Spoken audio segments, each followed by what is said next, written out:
Man, I just like being able to express myself in every form possible. I can't wait to make films and movies and any way I can artistically express myself.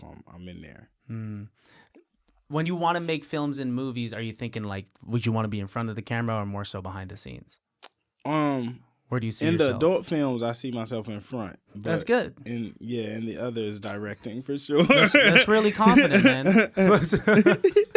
Because that takes a lot of confidence, and you're gonna be spitting bars in those adult films as well.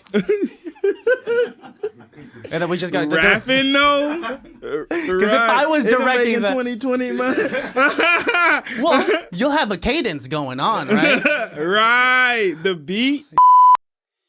It can't be that bad, oh, it can't be that bad, oh, it can't be that bad, oh, it can't be that bad, oh, it can't be that bad. All right, let's get into it. Baddies, welcome to another episode of ICBTB Podcast, also known as It Can't Be That Bad. Today, I got a very special episode. I got LaRussell up in the building. Come on. In here with his crew that I've seen all over social media. There's so much talent up in this really humble abode of mine. This is not a humble abode. There's a gate.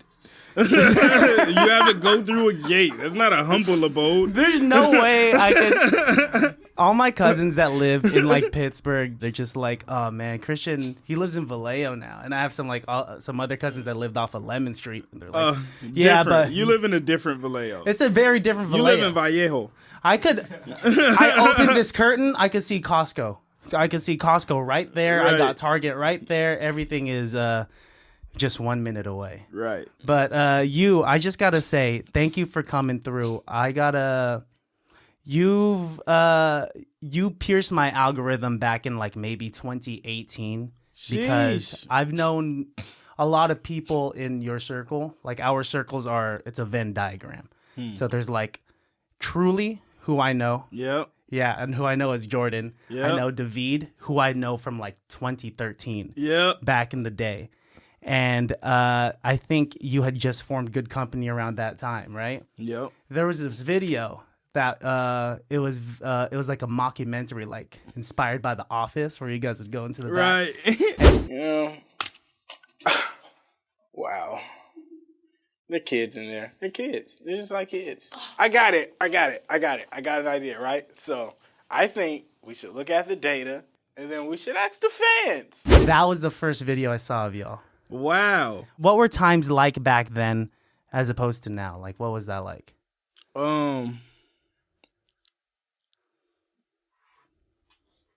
Broker.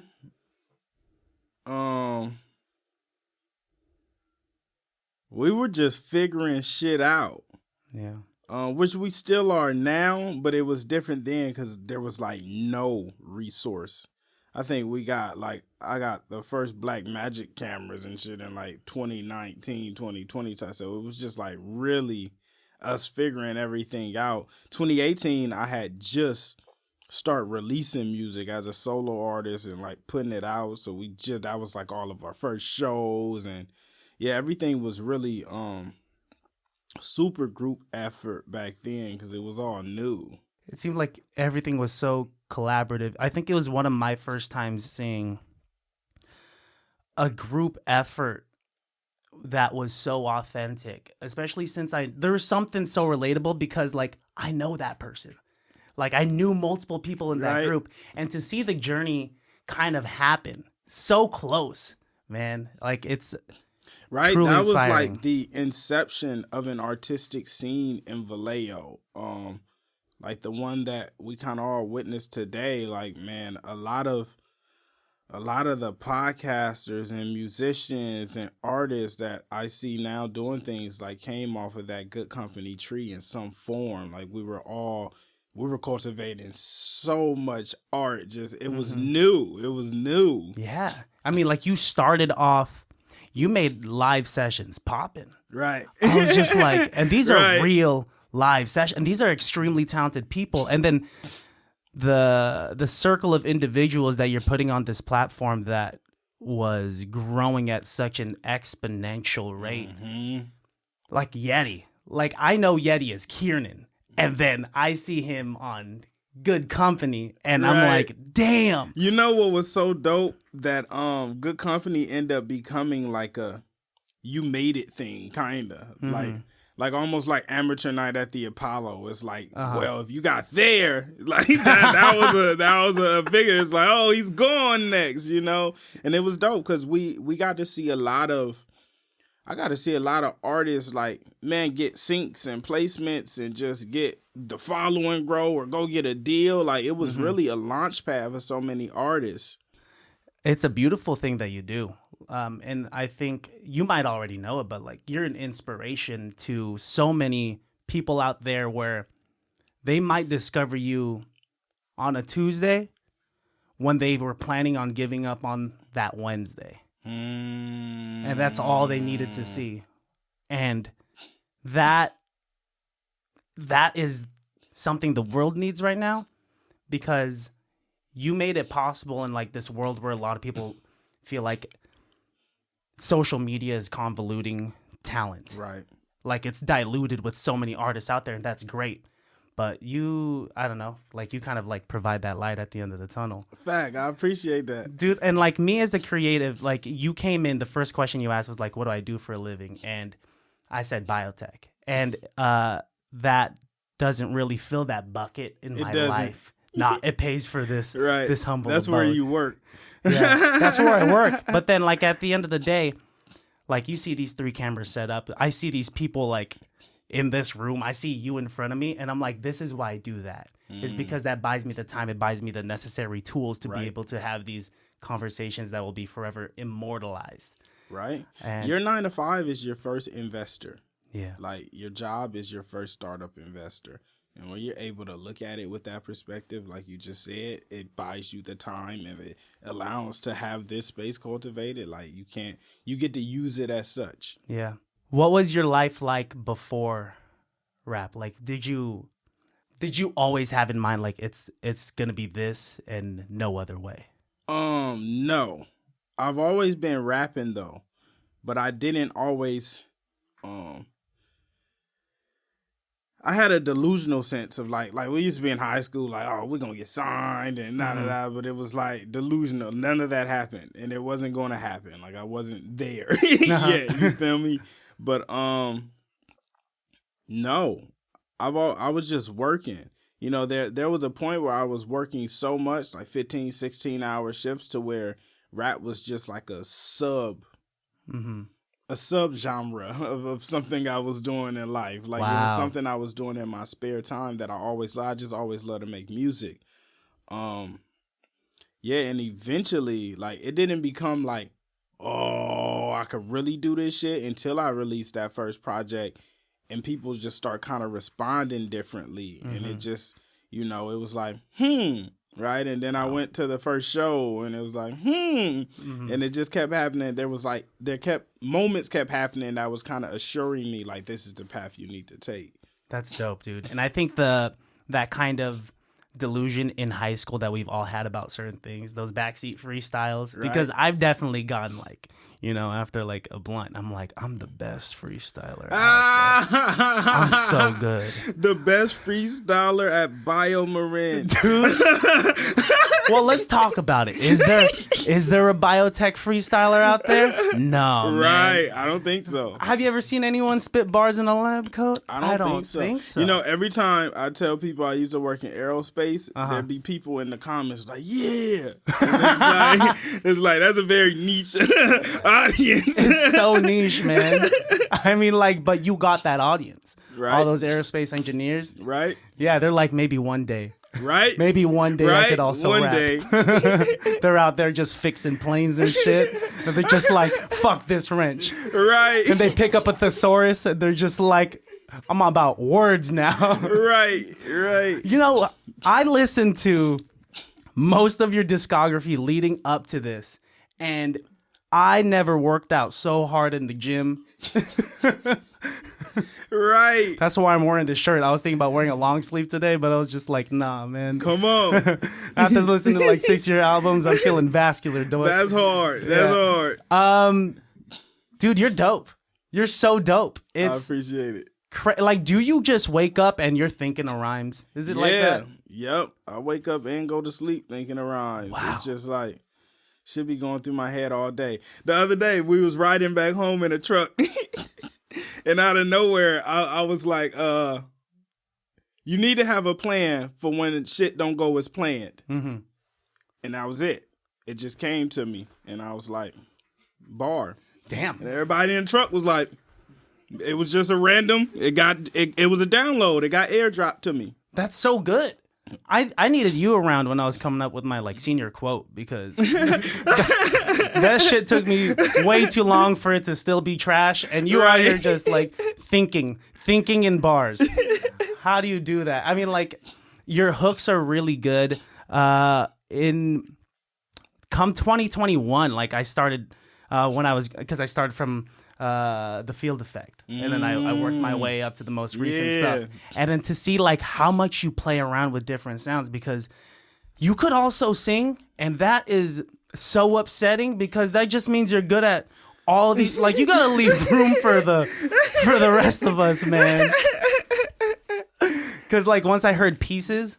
So good, dude. You know that's one of my favorite projects because it's not a lot of rap. Like it's more like alternative and R&B. And I've always been like on the fence about when I make songs alternative of rap. You feel me, about how they're going to be received. But man, Gotham is like one of my favorite songs. And when we go do shows, everyone requests Gotham, and it's one of those songs where it's like it's not really rapping, you know, but it's that's a vibe. The beautiful part.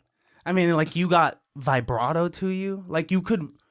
Man, I've said this to a lot of artists that I've had on before, but I'm so appreciative when lyricists, when rappers, they have a good ear for intonation. Because me being Filipino, I obviously grew up with a lot of karaoke and that. Now I sing. And so, like, I got an ear for, like, what sounds good in that sense. And then you intertwining both is just... such an incredible, but also upsetting thing, dude. Shout out Drake. Dude, yeah, man.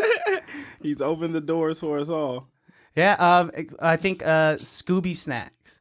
Oh, classic. That's a class. That one's real Scooby good. Snacks, Close Off. Close Off. It's always the alternative joints that are really like my favorite singing tracks. Mm-hmm. Yeah. Because they come out of nowhere. I mean, because you're just like rapping real hard all of a sudden. Then there's a skit. And then like, okay, we got like a palate cleanser. Right. And then boom, LaRussell's singing now. This is like extremely melodic. See? Tell me what you want, what you really, really want. T was making fun of me because one of my albums is like hard rap, and then I stuck just like a random pop R&B song in the middle of all the rap songs. But it was fitting. But that's how it is. It's like the coup de grace, you know? Like cake tastes good, but like sometimes you put the icing on top, and that cherry, that like candy cherry on top is the best thing about it. What inspires you? Like when you say like when you're about to go into the studio and you're about to like write and you're about to spit, like what's something that like gets you in the mood to do that? Life. A lot of my songs are like about whatever I'm experiencing at the moment or past experience, but generally life, like some shit will happen and I'll go in the studio and you'll probably hear it in a verse or in a song that day. So whatever is really happening around me during that time is what you're gonna get. I like that. I was listening to your conversation on the Breakfast Club back in October, and they say why so much music, and you say why not, and that's hard hitting already, and you say it so quick, like you're so quick off the top of the dome, right? And you say that each album, each project, not one is more special than the other because they're all just timestamps of your life, right? And even though this is my first time meeting you, I feel like I've really gotten to know a personal, vulnerable, but also confident and fuck with your own shit type side. See, and you don't really get that through the music anymore. Like, it's not many artists you can listen to the music and you feel like, you know, a nigga came up to me yesterday. I went to this men's wellness thing to like talk about my book. And he was like, man, I love you, bro. I feel like I know you. And it's because of the music. You know, you listen to some music and there's no connection there beyond the song. You can't really make that. But like man, the music, everything is in there. How do you come up with your hooks? Because I'm all about. I gotta say, Semen Demon. Yeah, Dude. Hey, I don't wanna talk, I want some neck. Hey, I don't wanna hug, I want some peck. Hey, I fuck with all of your shit, but then I never felt so seen when you say peck. Exactly. Right? How did you? Right? Dude, Right? I thought I was like, I heard it wrong, and I put up the lyrics, and then you say, I don't want no hugs, I want some peck. Yeah. And I was like, this guy understands. Right? This is something I needed to hear Right? in high school. Because I got all the hugs in high school. But homeboy was not getting any peck. Right? Who taught you that word? One of my close Filipino friends when I was in middle school, he taught me enough of the bad words, and that was one of my favorites. With And then when you finally get some peck, because you could get some coochie, and that's different, but peck you can only get, from a Filipino. When you finally get some peck, it's like, okay, I understand. You understand the difference, right? Yeah. You don't need anyone to teach you bad Filipino words. If you take a syllable and say it twice, it's like a 90% chance. TT. Dude, yeah, exactly, man. Right? It's TT, peck. Why is that? That is hilarious. I don't know. Because we don't say like dick. Hell no, dude. Can you imagine dirty talking? Hey, yo, girl. You want someone's dick? And the girl will be like, did you just glitch? Right. I'm sorry. Get off my body. And it's unfortunate because I have heard my parents have, their own little private time. Right. And you could hear some words. And I don't know why Filipinos have so many kids. Because when they dirty talk, it's not sexy. Hilarious. Yeah, those aren't sexy words. Nah, Pukang is another one. Pulki is another one. Right. Growing up in Vallejo, I mean, obviously, a huge demographic of Vallejo are Filipinos. Yeah. And you said one of your middle school best friends was Filipino. Yep. What is your relationship with the Filipino community ever since blowing up here in Vallejo? Man, I fuck with Filipinos heavy. Like lumpia. Bruh, the Filipino population in Vallejo is so dense that now that I've been able to travel more, I notice when it's like, ain't no Filipinos out here. Mm-hmm. But in Vallejo, it's almost like the Philippines. It's very much like the you could go certain areas in Vallejo and it's there's a Filipino community center in Vallejo. You There feel is. me? Like it's hella dense. So it was dope for me growing up. I mean, Vallejo is highly diverse in general, but definitely if you go to high school here, blacks, Mexican, Filipino. Yeah. Core. Yep. We have a seafood city here. We have the Island Pacific here. Yep. And they got the best fruit. Oh. When you go get the yellow mangoes from Seafood City, it's different than when you go get it anywhere else. Yep. I got those mangoes downstairs. Remind me to give you guys some on your way out. Those are great. But it's cool to see the people that you put on. You know a lot of people that I know, like Future James.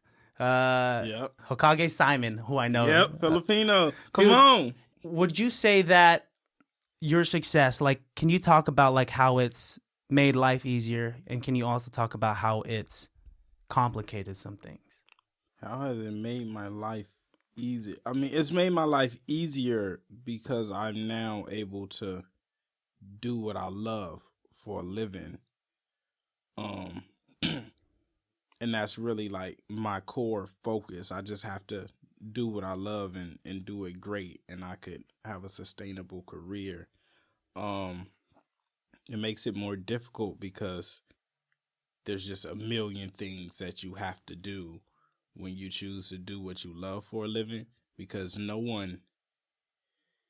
don't get like a paycheck from like a 9 to 5. Like you don't every 2 weeks it don't come in, and like you got to really go hunt and figure it out, and then you have to having like a team and a pool of people that you support and help take care of. It's like you got to communicate with so many different people. You employ people. People's livelihood is based on your livelihood. And then just down to the fact of like, some days you don't want to be stopped because you're somebody. You just want to kind of go about your day, but you got to still interact. And yeah.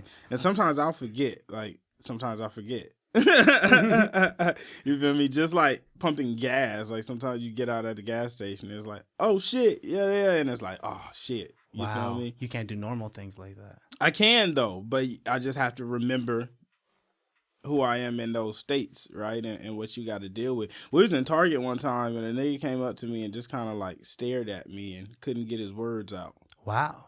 Right? Does that kind of like make you? Does that kind of still surprise you that your effect? Because like when you wake up, you have always been you ever since the day you were born. Like you, and then to just see someone else who is simply just another human, like that effect that you have on them. Man, I try to remind people. Like we was at the spot yesterday, and bro came up and was like, "Man, you just walking around here like a regular nigga," and I was just like, "Well, I sir am a regular nigga," you know, and you have to like. Man, you know, you don't really ever change, but the way people perceive you changes, right? And people mistake that for you changing, but it's really just their perception of you. Yeah, because you've always been the same, and like I said, listening to your music, and from what you've said in interviews, like everything that you put out, the way that you perform, the way that you speak during interviews, the way that you talk to people, the way that our mutual friends speak of you, you seem like a very authentic guy. Yeah, it'd be hard for me to not be me. Like sometimes I'd be like stuck in my ways, and I'm like, man, I need to not be me for a while so I could, you know, become who I need to become. But yeah, I'm very authentically myself. I don't really have a character or a role that I play. Yeah, like I talk like this in all the interviews, the shows, which has been to my benefit. Like I love.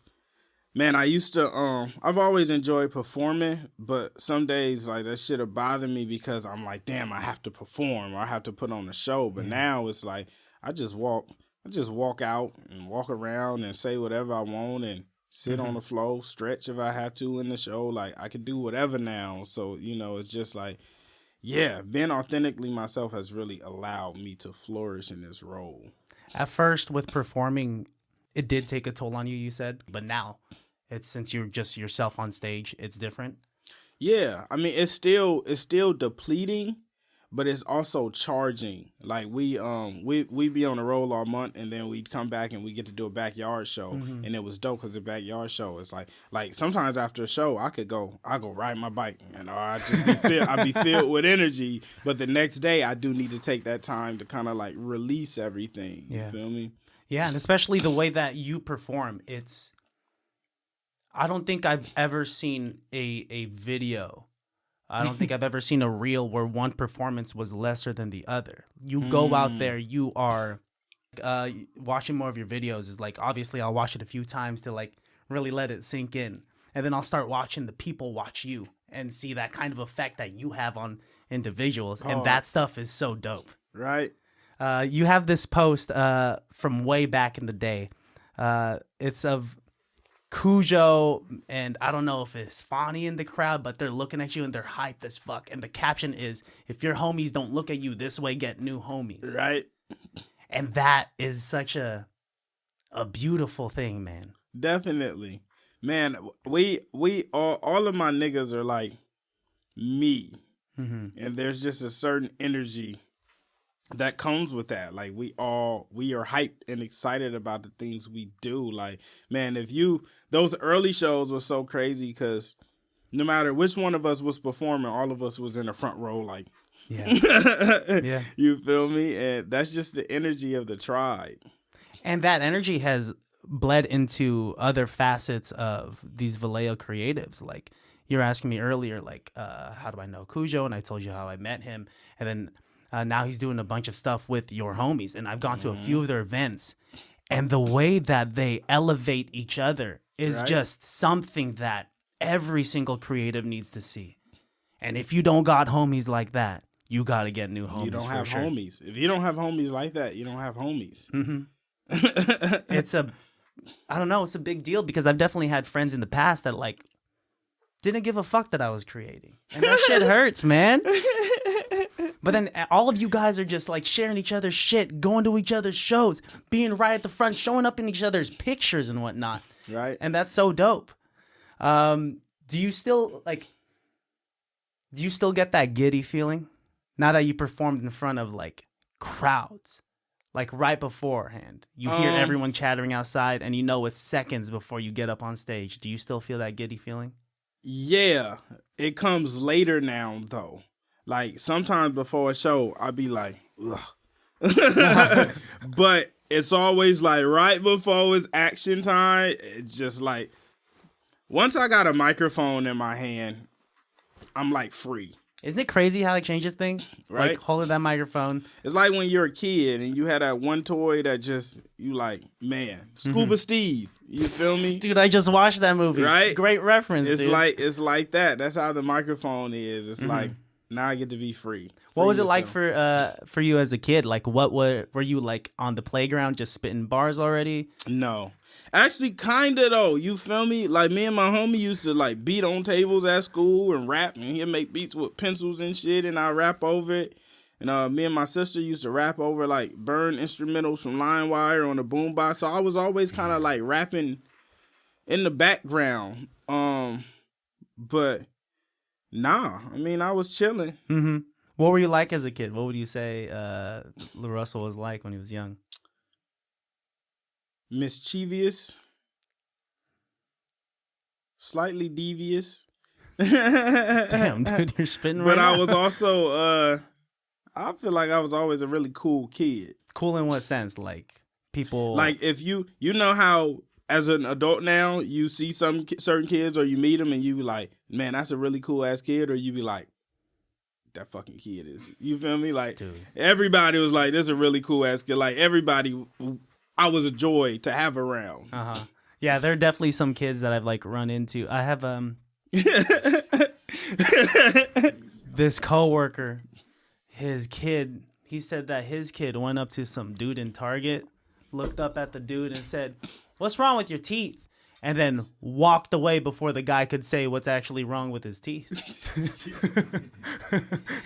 And I'm like, if that was my kid, no thank you. But then you have a daughter of your own. Yep. And how's that been? Because I always said, like, my fiance and I were talking about, like, maybe if we want a kid, maybe not. But if I want a kid, I for sure want a daughter. Wow. Why is that? I grew up with a lot of women, man. Huh. My grandma had 10 kids, and each of those 10 kids had 3 or more kids. Sheesh. And 80% of those Your kids. grandma was slanging peck. Dang, she was throwing that thing around to my grandpa. 10 kids. Can you imagine? No. No, that's 90 months of being pregnant, dude. No, I That's could not. crazy. Right, that's insane. But then most of my cousins are female. Yeah. And so I learned that. Same. Yeah, I grew up around a lot of female. I have all sisters, and then a lot of my cousins is female. Yeah, man, having a daughter is really cool because I feel like if I had a son, I would have never made the changes I needed to make to cultivate him properly. Because, you know, when you have a boy, niggas just let boys run wild. You kind of let boys do whatever. You feel me? Yeah. But when you have a girl, you have to be more compassionate when she falls and things like that. You just of that nature. Like, you just have to become softer in character in general. Yeah. Communication is different, is what I've learned. It's different. It's a lot. You know, but it's not. It's the same. Like, the same communication and grace you give little girls, you're supposed to give little boys too, but we just don't give them that grace. Yeah. It's prior to that, like, did you always want to be a dad when you were younger? No. No? I never wanted to be a dad.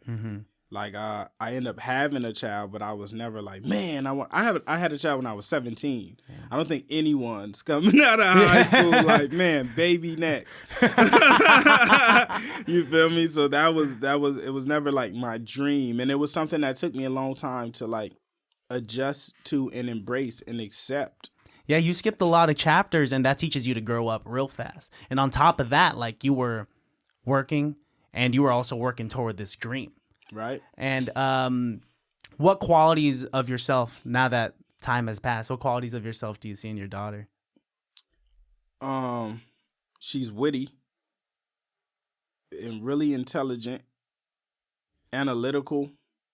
Shit, all the good ones, honestly. She's like really pure.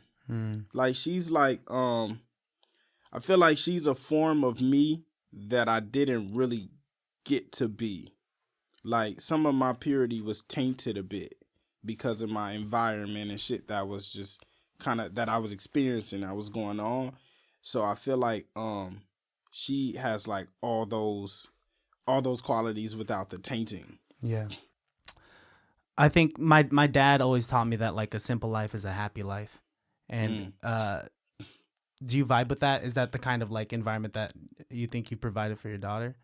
Yeah, I feel like, man, yeah, I think that's very true.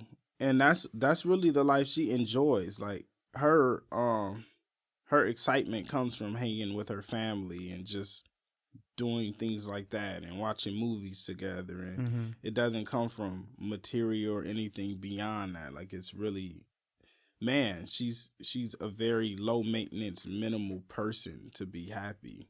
In this busy life, how do you find the time to like have those moments? Like, cause even now, like I don't have a kid. I'm just engaged and I work my 9 to 5 and I do this podcast. But now I find my time so scarce, and I can't imagine like an individual like you, like how are you able to like manage and like make that happen? Man, the same way you find time to make music, and the same way you find time to fuck, and the same way you find time to do anything else. It's like, when I used to work in aerospace, I was working 14, 15 hours, and then I still have to come home and be a dad. And it was really dope back then because, like, her mom used to work really late in what she was doing. So we'd have to just, it was just a lot of moving pieces to make it happen. And we've always had a lot of family support. But, man, the same way you find time to do anything, the way I found time to come here. Yeah. Dude, I appreciate it. I really do appreciate it. Seeing how much you work, how much you grind, how much you put out, and also the quality is not diluted by the quantity that you put out. Everything is so good, man. It's hidden. And when you think like there could never be any more rhymes, you find more and more and more. Like how do you do that, man? Like is there just life? I keep getting new experiences. And that's what I think taints some art, because as an artist sometimes you can live in a bubble, especially after you make it. Like once you got your paper and you don't really have to do nothing, it's very easy to just live in a bubble and you just kind of repeating a cycle, so you're not getting new experiences or new things happening for you to talk about, so you have to just keep talking about old shit or the same thing. But with me, man, life is, it's always moving. We're always doing something new. Something's always happening. A new deal, new people coming in. It's just always new adventure and new experiences. And at such a young age, you've experienced everything, it seems. A lot. I've experienced a lot. Is it unreal to you? Like, does it still, like, do you wake up? Definitely, man. It's very surreal. I couldn't even sleep yesterday because life at this moment is like hyper surreal. Yeah, very much so. I be having to stop several times throughout the day and just be like, what the fuck?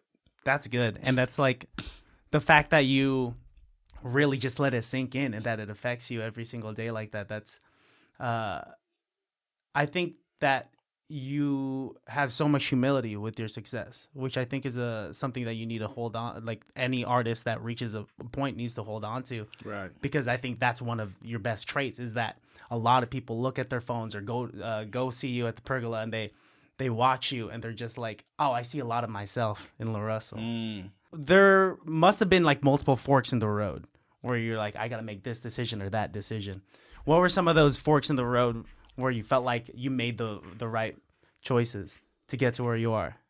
Man, I feel like I made the right choice every time because I'm here. But every deal I've been offered that I had to turn down was like a major fork. Every time I had to decide whether to invest in myself or put my money in to cover a bill or take care of something in life that was like, I just have to neglect that right now so I could get this. Man, I remember in 2019, I had quit my job. And as soon as I quit my job, probably about a week or two after, I got invited to fly out to New York to go do a performance with Vivo. And they weren't going to pay for it, but they were going to give me the content.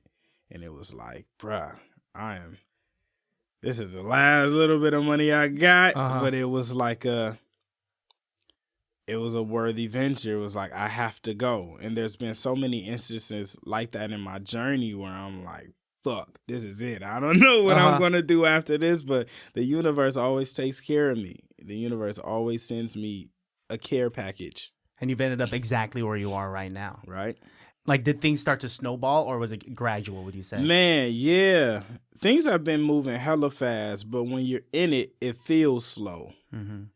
It happens before you know it. I just met T, like 2-3 years ago? Not even a full 3.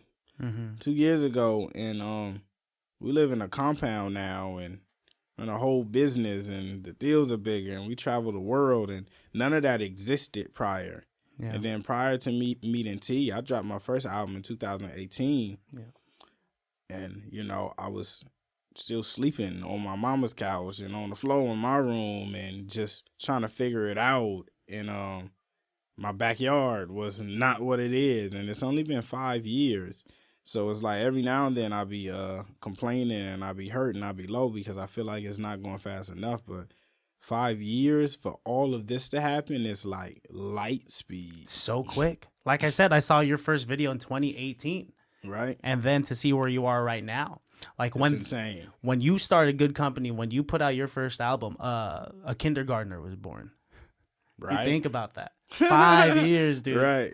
And for all of that to happen and for you to still have the close homies that you have and have brought with you on this journey. Just this year in 2023, you had Jazz on a few of your tracks. Yep. And then back in 2018, Jazz is on a few of your tracks. Right. I'm always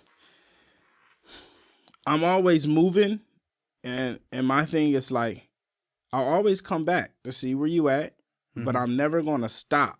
Yeah. And Jazz is one of those where I always come back and I'm like, you good? Come on, get on this so I can put it in position. And then it's like, I'm going because I also need everybody to run at their own pace as well, So I always circle back and make sure everybody is straight and where things need to be and try to align situations. But I make sure I keep, every planet orbits the sun at a different pace. I think listening to all of your music and knowing the people that pop up in your music, it's kind of like the Marvel Cinematic Universe crossover episodes. Dude, there's so many crossover episodes. It's like getting to like Avengers Endgame, right? And then Kujo's there, and I'm just like, I remember Kujo from his own movie. Like, I seen Ant-Man. Now Ant-Man's in like Endgame. That's crazy. What's dope about Kujo is like Kujo will just pop up and end up on something. And then it becomes a big thing. And it's like, wow, like we just got a fucking payment from the Shah because Perfect Timing was on the Shah. Timing. And he just popped up. We made Perfect Timing. I feel like I was in the booth and he was at the window. Like that. It was literally like that. And we've had so many scarred. We've had so many just happen in that fashion because he's really just my homie. It's never even planned or premeditated. Yeah, because when I had him on for the episode, I also did research on his discography, and I saw that you popped up on his 2019 discography. He drops music. He drops music. He sent me what he's holding on to right now. Kujo, damn, dude, it's so good. You sent that to me, and I played that while washing the dishes for the next 20 minutes, and I never have fun washing dishes. Be like, you want to hear a song you'll never hear? Mm-hmm. Damn, that's like the most exclusive shit ever. Damn, you want to listen to Kujo shit? It's not on Spotify. It's not on Apple Music. It's on this file that I have to airdrop to you. And it's so cool, man. Like, cause you pop up and see, and I get to meet all of y'all in the most humble of places. It'll just be a kick it. Like I got to meet Jazz I got to meet Jazz and Chow Mein through Selena at this, because I used to sing in an a cappella group, and so with Selena, and Selena brought them through, and we were having to kick it, and we just had a jam session because my homie plays piano hard, and then everyone was like, Jazz sing, and I was like, I know she can sing, and she started singing, and I'm like, God damn, dude. Some talented people in Vallejo, where this is just like a scope of a span of however many exits. Vallejo's a hub. It's crazy. It's a hub, dude, and it's like it's really blowing up, and you've got to meet some dope ass people. You've got to have some dope artists on your tracks. Does that blow your mind at all? Not really. They're usually my homies. You're so cool. I mean, I think all my niggas is cool and tight, which is why they my niggas. So it's usually the homie, which I'm very like proud of. Like I love the fact that I'm on my 30th album and the world sees and hears my music, and there's still a Jazz on there from Vallejo instead of some huge person that's made it in the industry. Like it's always been my homies. Yeah, and it's 40 is probably one of the few people on some of my songs that's like that wasn't, and he's the homie now, but that's not in the original home. But usually if I have a feature, it's the homie. Whoa. So like Iamsu, Pilo, those people you had met prior to. Pilo is no, I didn't meet Pilo prior. I ended up meeting Pilo after, but Pilo is the homie. The Sue track actually came about through Taupe. Taupe kind of lined that whole play and put it together, and then it was sent to me to finish. So I didn't get to meet Sue until after, and we kind of grew from there. But those like are newer cuts. Everything else, like if it's a feature, it's the homie.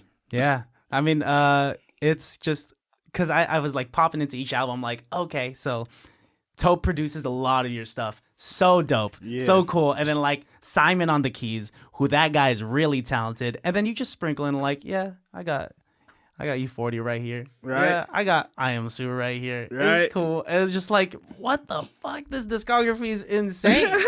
Man, I'm like, I get excited about like recording a Christmas cover, and then I put that shit out, and I'm like, Christian, you did it. Then I go on Spotify, I'm like, damn, LaRussell's gonna have his 30th album out. That's insane. That's why it's important to not look left and not look right. Do you ever have those moments like where you come up with the bar in your head, but you don't have a notepad or your phone in your hand, and you by the time you get to like where you want to like record it, you forget that bar, or does it just stick with you? Yeah, for sure. I do that all the time. We were just talking about how like ideas is like in a public library, and you have to download it. It's like a YouTube video, and if you don't when you write it down, you get to save it to your phone, and you get a little file like a wave of it. But if you don't download it, it just goes, and it may come back, but it may not. Wow, that's a good I don't analogy. usually if the bar is great, it sticks with me. So I know if I thought of something and it didn't stick with me, it wasn't as great as I thought it would be. Did you freestyle a lot as like in high school? Like I reference backseat freestyling. Did you do that a lot too? Not necessarily, but kinda. I used to just kind of sit in the room and play beats and just rap. Or on my way to work, I'd play instrumentals and just rap. So in a sense, but not like I'm out here freestyling, come join me type shit. You didn't like go to the quad at lunch and point at some random person? No, that wasn't my thing. I'm gonna rap battle you. Right. I told you that I went to high school in Benicia, and Benicia is predominantly square. So it was odd to me that there was a rap battle scene. There was a rap scene, and wow. And I was a part of that scene. I know, I'm just as surprised as you.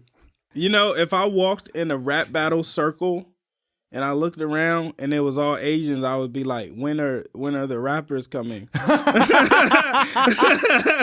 all just the piano players. Like, why? All right, so I see all the instrumentalists here, but who's spitting? That's hilarious. Dude, it's crazy because I fit that stereotype, dude. My mom made me play violin when I was in the 3rd grade. Wow. And then you played the uke? I did. Yeah, I do. Damn, dude. You came in here with like 3 assumptions and you got almost all of them on the fucking head. Right. You came in, you looked at my high ceilings and you said, so, like, are you a nurse? Is your fiance a nurse? And I was like, close. Very close. But I was talking to Kujo about this. I was that guy with the ukulele, and I never brought my ukulele to school upon my own decision. Someone had always asked me to bring it. Yep. But then Kujo also asked, like, did I want someone to ask me to bring it? Yep. And I said, yes. Yep. Absolutely. We had that guy you always got to have that guy. Like, that's a part of the story. It's like, man, there's no one here with a uke. Mm-hmm. Walking around and he's always that guy because you guys always knew how to play Since 84 by Mac Dre. That was like he knew when the black people come, play Since 84 and you got us. The Rolodex changer, right? He's just like, okay, right. So what's beyond music? I mean, do you now that you're coming up on your 30th album, you're writing a book right now. What else is there that you want to conquer? Everything, world domination. Dang, dude. Yeah, I have to do big shit. Nothing else fulfills me. Mm-hmm. So this year, coming up, 2024, I plan to do our first festival in the V. Wow. Like a 707 day, and try to bring all the legends back who made it from here. If they don't come, then I'm going to just do it myself. But I feel like that's going to be a big moment. We're working on a doc now.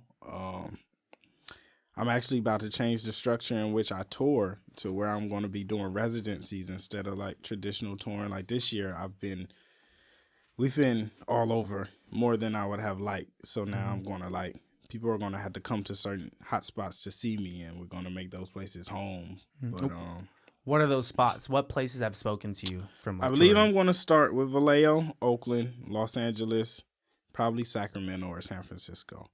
But those, there's so many places that really speak to my soul, but I don't like to fly long. Like New York has a place that's home for us. Omaha is home for us. Houston, Texas is home for us. Like there's several regions. Denver, there's several places that they just fuck with us so tough, and eventually I'll be expanding residencies to those places too. But yeah, to start, I'm really just trying to stay home so we can really cultivate and build what we're building. We got a compound that we're just turning into the ultimate artist hub. Wow. It's dope that you are so heavily business minded, but that doesn't interrupt your artistry at all. It's your art always comes first, and you just know how to distribute it. Art. Like, man, that's why it was so difficult for me to get a deal, to find a partner, because nothing I was trying to do was traditional or aligned with the way that the industry does business. But I look at business as a creative venture as well. If I can't do it the way that I want, it's like, imagine having to make a song and someone's like, well, this is the standard way. It's like, that's no fucking fun. But they do that with business, and it shouldn't be that way. It should be an art as well. With business, your business contracts, it's your own song. I'm creating a song, and you're telling me I have to do it this way. Yeah. That doesn't align or make any sense to me. There was this template that existed in terms of business prior to your arrival on the scene, and there were so many holes in it, so much corruption. But here you are, conducting it like a gentleman. Right. You know that the system is fucked up when I started getting heavily praised for giving splits to my homies and my collaborators, and it was like a and it's like, yeah, people are getting percentages of the things that they help create, right? Like the fact that that's groundbreaking news or like a shift tells you everything about how the system was being operated and ran. Yeah, it was completely new, and it's now people are like learning from you. Like pay what you want is something I'm seeing everywhere. But that's just like if your fans really fuck with you, like then they will set. Bro, that shit is so expansive that some people are doing pay what you want, and they don't even know it's because of LaRussell.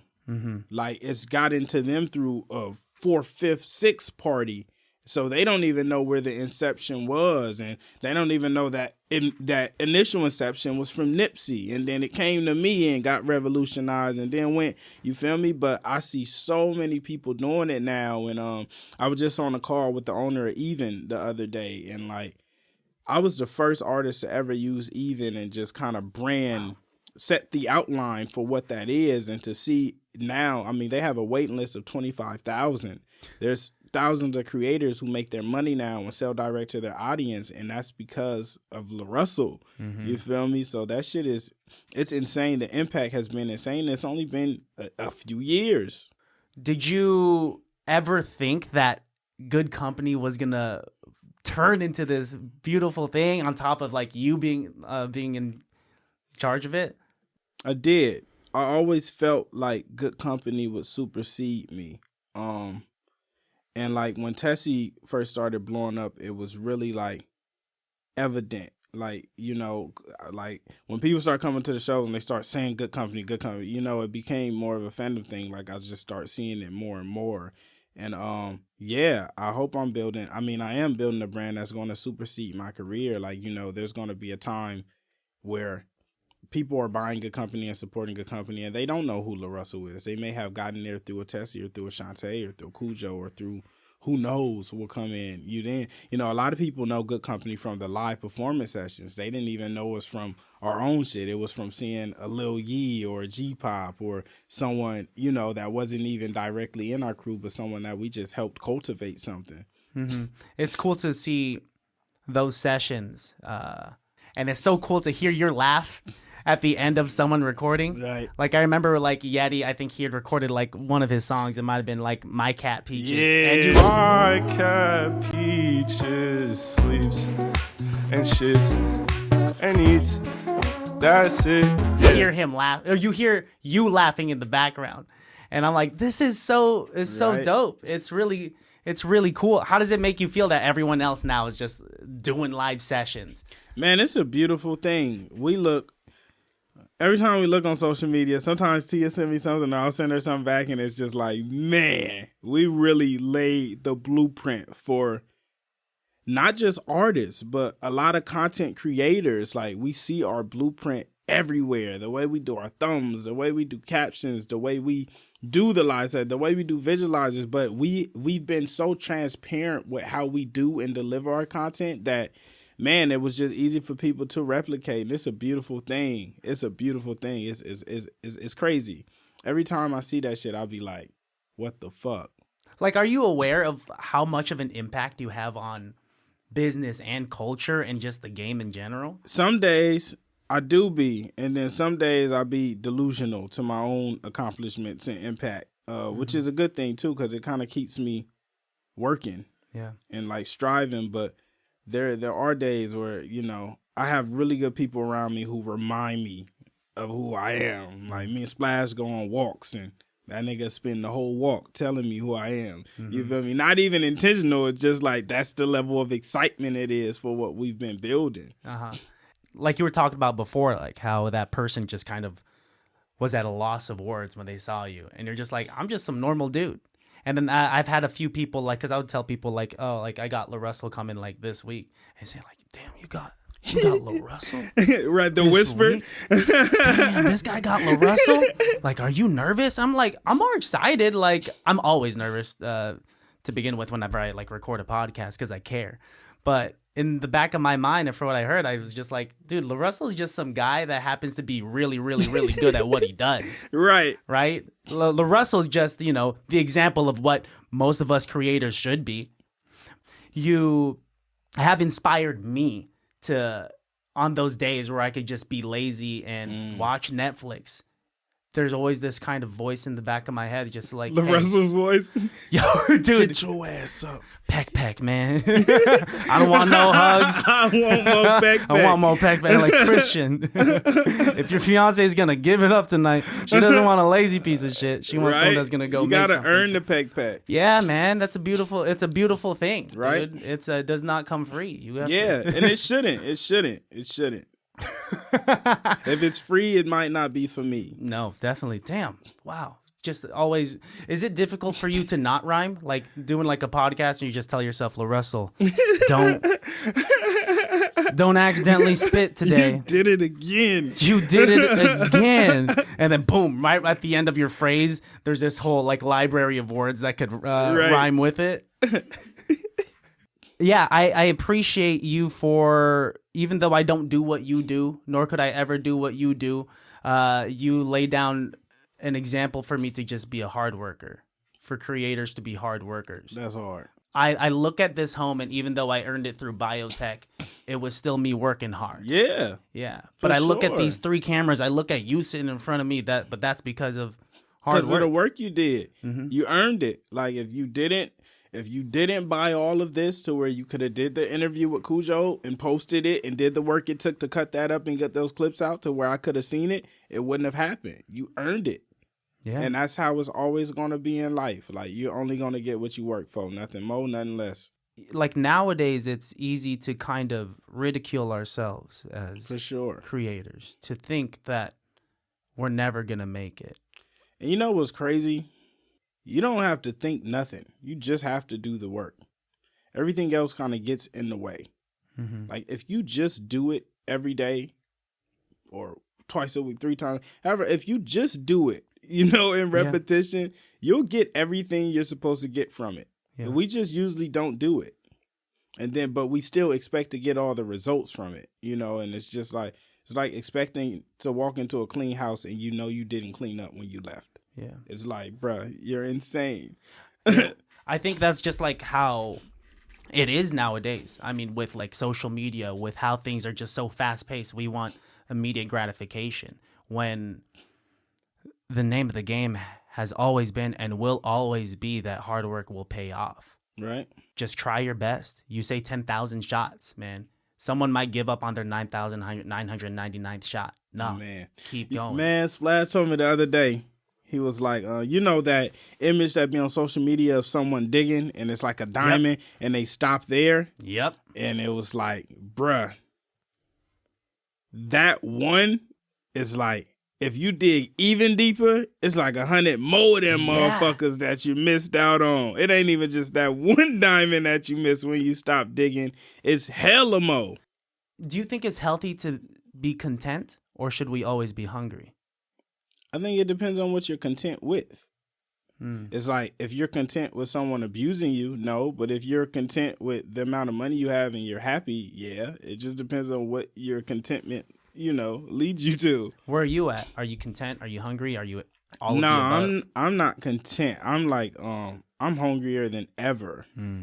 I want to do more, because I can do more, and I see it already. Like, it's very hard for me to not bring something into fruition if I already see it in my head. Because then it already exists for me, and it's just like you're just not going to do the work. But the things I can't see, I could be content with not having. But the things that I already envision, like me seeing Disneyland and a festival, it's like I have to do it, or otherwise it feels like I failed. Because it's like, you could do it because you already seen it. And that's something people need to hear. So many conversations I've had with people where we sit down and it's just the talk of ideas that never come to fruition. And what you've done differently than most people, the 99% of the other people that haven't made it, is execution. Are executed. Yeah, man. Execution. Dude, it's wild. Come on. And you execute. Dude, it started off with just like a few albums in 2018. Then you're like, let me do a few more albums in 2019. You know what? It's COVID. Who cares? Let me do even more albums. And then, boom, how many albums now in 2023? And we're not even done yet? 30. I think my last one was Family Business was number 29, and we're about to drop the 30th at the end of December. Damn. And you just dropped a single like earlier this week, too? Yep. Talk to me about the book that... Limitless. How's that going? Man, it's a great thing.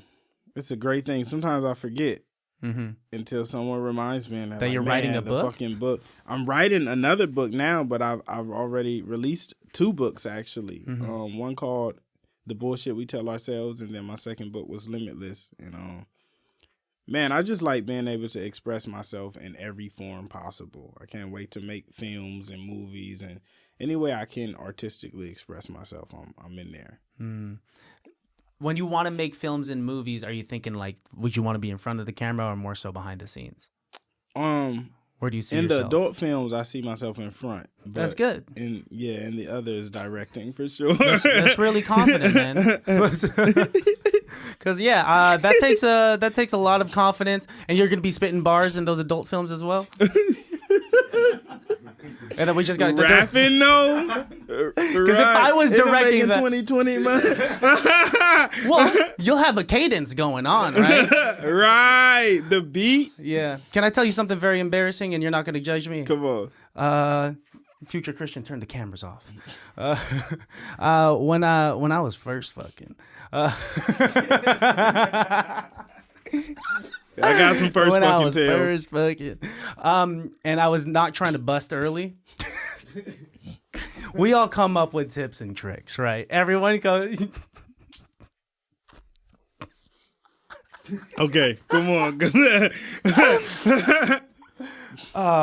thing that would save me and let me go for 10 minutes longer, sometimes 15. In the back of my mind, I would be singing to myself. Shut the fuck up. The Krusty Crab pizza is the pizza for you and me. Two things. That is insane. That keeps you in rhythm. So you're always... Krusty Crab pizza. And that shit slaps while you're clapping, you know? That is insane. And Krusty Crab. Krusty Crab pizza, man. It's just like... And, because we as men, we have one bullet. We have one bullet. Right.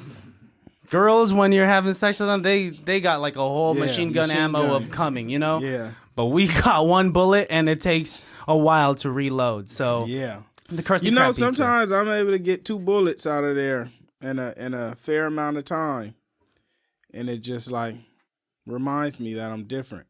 Damn. Built different, dude. It's not the 30 albums. It's not the 2 books. It's the fact that, man, I came. Right, I play Russian roulette with 2 bullets in the gun. Damn, dude.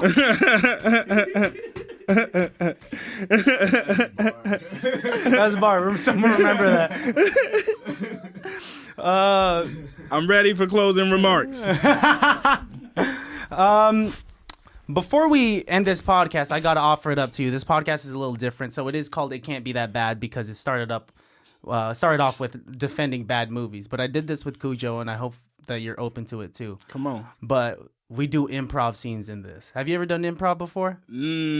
I mean, my life is improv. Damn. Okay. Yeah, that's true. Yeah. I mean, we're never ever working off of scripts and whatnot. Right. So the way we do an improv scene is that it could be based off of nothing at all, or it could be based off of a conversation that we had earlier in the episode, and so on and so forth. Let's go. You down? Yep. Okay. Without further ado, ladies and gentlemen, It Can't Be That Bad. All right. Next up, we have LaRussell. Is LaRussell here? LaRussell? Okay. Do you have your headshot and resume? No. You don't? Okay. That's completely fine. I guess we could see you, and I guess verbally you could just tell me what your accomplishments. Yep. Okay. What are your accomplishments? Nothing. Nothing at all. Okay. So here at the in the adult industry, it's a little tough if you've had no prior experience. We have very professional. No, I've been actresses. fucking for a long time. Okay, sounds good. Do you have is there someone that we could call that could endorse your fucking? Yeah. And can we have that individual's number? We'll call them and we'll ask for the referral right now. So what? So name? What's their name? And number? Are you making? I'm sorry. Are you making this up? LaRussell, if we're gonna have you as a forefront actor of packaged meat entertainments, I'm gonna need you to tell me that you can fuck. So is this not casting couch? There is a couch here that we do do you want? All right. You're right. This is casting couch. We're just trying to be a little more professional here, regardless of the lack of your resume and if you fucked or not. There is someone waiting out there, for you. So, are you ready to meet? Her name's Diamond. Like the diamond? Like the actual diamond. It's but it's spelled different. It's Dymond. Oh, yeah. Yeah, it's you're ready to meet her? Yeah. Yeah. You are? Okay. Bring her in. All right, bring her in. Sorry, there's a bell on the door. Hi, it's me, Diamond.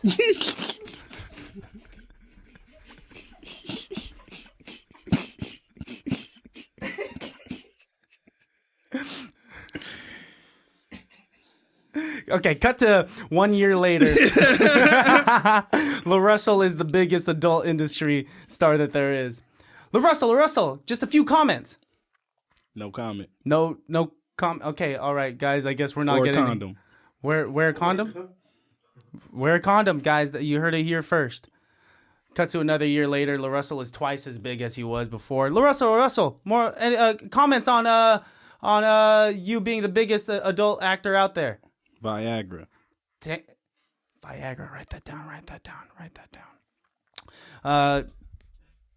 Fast forward to 50 years in the future. LaRussell is on his deathbed, and we have the paparazzi and NBC News right next to him, and they are asking for his last words. Who's fucking? And scene. And that's improv, dude. You're quick, dude. That's wild. You could make it in the adult industry. I guess if you just walked in there, no resume. Yeah. No nothing. Especially with my status now. Dude, thank you so much. This has been a wonderful conversation. Before we get out of here, people already know where to find you. But look into the camera and tell them what socials they could follow if they don't already know you. What could they listen to? What could they look out for in the near future, or that's already out? Bet. You can find me at LaRussell on anything and everything. And just don't look forward to anything. Just kind of look. Nice. Dope. Baddies, you guys know me. Follow me at Christian Has Asthma. I do have asthma. And follow the podcast at ICBTB Podcast. Merch coming soon, as you can see, ICBTB.com. Baddies, we love you. LaRussell, one more thing. Leave the baddies with some advice that reminds them that it can't be that bad.